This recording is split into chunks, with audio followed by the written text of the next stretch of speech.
আসসালামু আলাইকুম। আশা করছি আপনারা সবাই ভালো আছেন। আমরাও আল্লাহ তাআলার অশেষ রহমতে আলহামদুলিল্লাহ ভালো আছি। আবারও একটি নতুন লাইফস্টাইল ব্লগ ভিডিও নিয়ে আপনাদের সামনে হাজির হলাম। 2 দিন থেকে আমাদের এদিকে প্রচণ্ড বৃষ্টি, সারাদিন কম বেশি বৃষ্টি পড়ে। ফ্ল্যাটের ভিতরে থেকে তো আর বৃষ্টি উপভোগ করা যায় না, সেজন্য আমি ছাদে এসেছি একটু বৃষ্টি উপভোগ করার জন্য। আর সেই ফাঁকে আপনাদের জন্য একটু শ্যুট করে রেখেছি। বৃষ্টিতে গাছগুলো স্নান করে আরও সবুজ হয়ে গিয়েছে, মনে হচ্ছে গাছের সৌন্দর্য দ্বিগুণ হয়েছে। এরকম বৃষ্টিতে শুধু কাঁথা মুড়ি দিয়ে ঘুমাতে ইচ্ছা করে, আর মনে হয় যে ঘুম থেকে উঠে কেউ যদি খিচুড়ি খেতে দিত আবার খেয়ে ঘুমিয়ে পড়তাম। কিন্তু গৃহিণীদের সেটা আর হয়ে ওঠে না। বৃষ্টি হোক আর যাই হোক, সংসারের কাজকর্ম করতেই হয়। গ্রাম থেকে এই কলাগুলো নিয়ে এসেছিলাম। যখন নিয়ে এসেছি তখন কাঁচা ছিল, 2-3 দিনের মধ্যেই পেকে গিয়েছে। এতগুলো কলা আমরা দুজনে একসাথে খেয়ে শেষ করতে পারবো না, তাই এখান থেকে কিছু কলা আমি ফ্রিজে রেখে দেব। যদিও বা ফ্রিজে কলা ভালো থাকে না, তারপরও আমি রাখবো, কারণ এর আগেও আমি রেখেছিলাম, মোটামুটি 4-5 দিন ভালো ছিল। ভালো ছিল বলতে এভাবে বাইরে রাখলে খুব দ্রুত নষ্ট হয়ে যাবে, আর ফ্রিজে রাখলে একটু 2-3 দিন বা 4-5 দিন পর্যন্ত থাকবে ভালো, অত তাড়াতাড়ি নষ্ট হয় না ফ্রিজে রাখলে। একটা বড় বক্সের ভিতরে পেপার বা টিস্যু বিছিয়ে নিতে হবে, কারণ কলাগুলো ঘেমে যাবে। পেপার বা টিস্যু দিলে সেই ঘামটা শুষে নেবে। যেহেতু বেশি কলা রাখা সম্ভব নয়, এখানে আমি অল্প কিছু কলা নিয়েছি, এগুলোই রাখবো। আপনারা কে কিভাবে কলা সংরক্ষণ করেন আমাকে কমেন্ট করে জানাবেন, তাহলে আমিও আইডিয়া পাবো। আমি তো এভাবেই করি।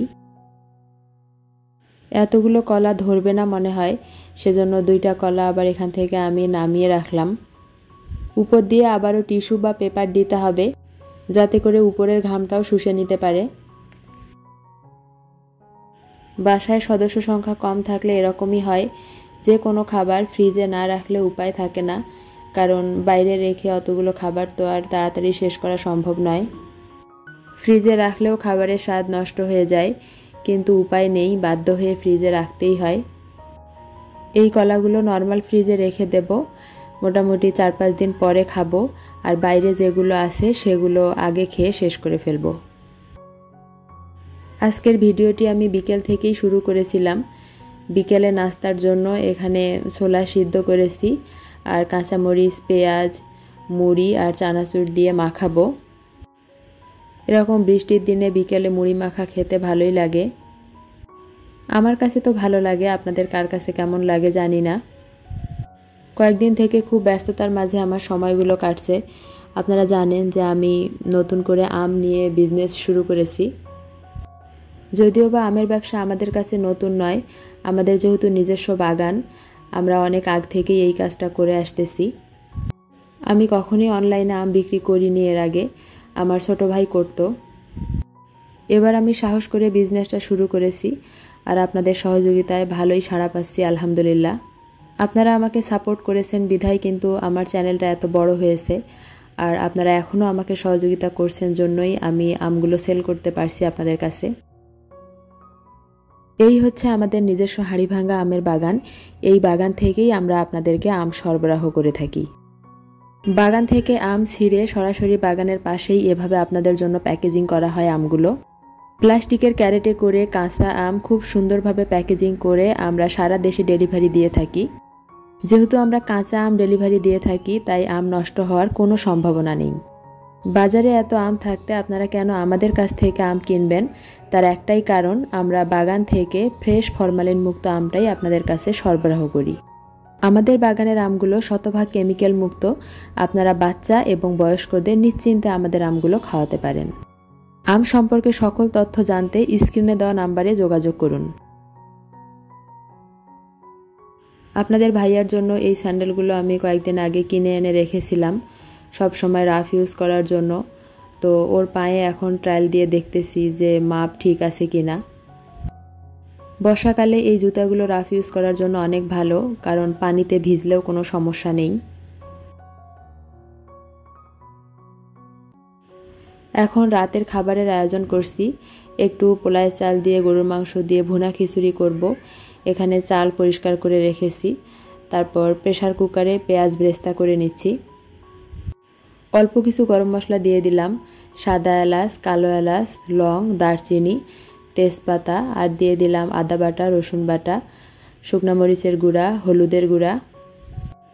খুব সামান্য মশলায় আমি রান্নাটা করব, কারণ ভুনা খিচুড়িতে বেশি মশলা দিলে কেমন যেন মশলাদার হয়ে যায়। আর যেহেতু অল্প রান্নায় বেশি মশলা দিলে খাওয়াই যায় না। গরুর মাংসগুলো আমি ছোট ছোট পিস করে কেটে নিয়েছি। অল্প একটু খিচুড়ি রান্না করব, সেজন্য অল্প একটু মাংসও দিয়েছি। আমাদের দুজনের জন্য রাতের খাবার, একবেলার জন্য।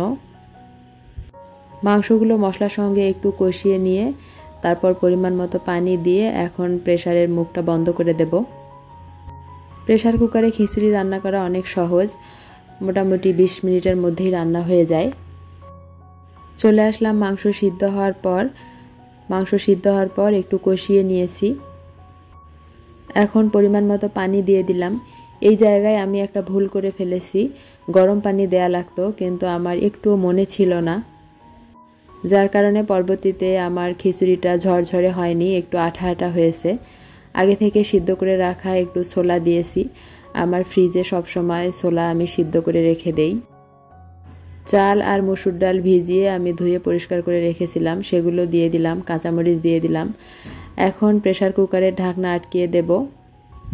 একটা সিটি দিলেই রান্না হয়ে যাবে। আমার খিচুড়ি রান্না হয়ে গিয়েছে, এখন লেবু কেটে নিচ্ছি।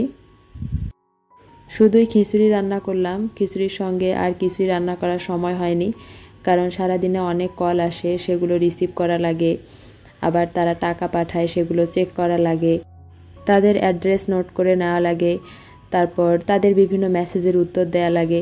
এক কথায় অনলাইনে অনেক বেশি সময় দেওয়া লাগে এখন আমার। সেজন্য কোনো রকমের রান্নাবান্না করে খেয়ে দিনগুলো পার হচ্ছে, বেশি সংসারের কাজে সময় দিতে পারছি না। এটা পরের দিন সকালের ভিডিও। সকালের নাস্তার জন্য আমি দই চিড়ার একটা ডেজার্ট বানিয়ে নিচ্ছি। এখানে দই, চিড়া, মুড়ি, কলা, দুধ এসব আছে। যেহেতু বাসা থেকে অনেকগুলো কলা নিয়ে এসেছি, তাই আপনাদের ভাইয়া দই চিড়া নিয়ে এসেছে কলা দিয়ে খাওয়ার জন্য। ঝটপট হেলদি খাবার এটা, খুব দ্রুত বানিয়ে ফেলা যায়, কোনো প্রকার রান্নাবান্নার ঝামেলা ছাড়া, আবার পেটও ভরে, স্বাস্থ্যের জন্য উপকারী। প্রচণ্ড গরমের সময় ঠান্ডা ঠান্ডা দই দিয়ে এই খাবারটা খেলে তো ভিতরটা একদম জুড়িয়ে যায়।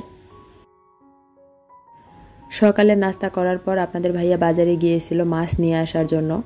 বাসায় কোনো প্রকার মাছ ছিল না, সেজন্য মাছ নিয়ে আসলো। বাজার থেকে কাটিয়েই নিয়ে এসেছে, আমার তেমন কোনো ঝামেলা করতে হবে না। তারপরও আমার পরিষ্কার করতে অনেক সময় লেগে যায়, জানি না কেন, হয়তো বা অনেক নিখুঁতভাবে পরিষ্কার করি, তাই সময় বেশি লাগে। আপনারা যদি আমার মাধ্যমে রংপুরের বিখ্যাত হাড়িভাঙ্গা আম কিনতে চান, তাহলে স্ক্রিনে দেওয়া নাম্বারে যোগাযোগ করবেন। আমরা সারা দেশে কুরিয়ারের মাধ্যমে কেমিক্যাল মুক্ত ফ্রেশ হাড়িভাঙ্গা আম সরবরাহ করছি। আপনারা আমাদের উপর শতভাগ আস্থা রাখতে পারেন, কারণ আমরা আমাদের নিজস্ব বাগান থেকে আম সরবরাহ করি। আজকের মতো তাহলে এখানেই বিদায় নিচ্ছি। দেখা হবে আবারও নতুন কোনো ভিডিওতে ইনশাআল্লাহ। সেই পর্যন্ত আপনারা সবাই ভালো থাকবেন, আমাদের জন্য দোয়া করবেন। আল্লাহ হাফিজ, আসসালামু আলাইকুম।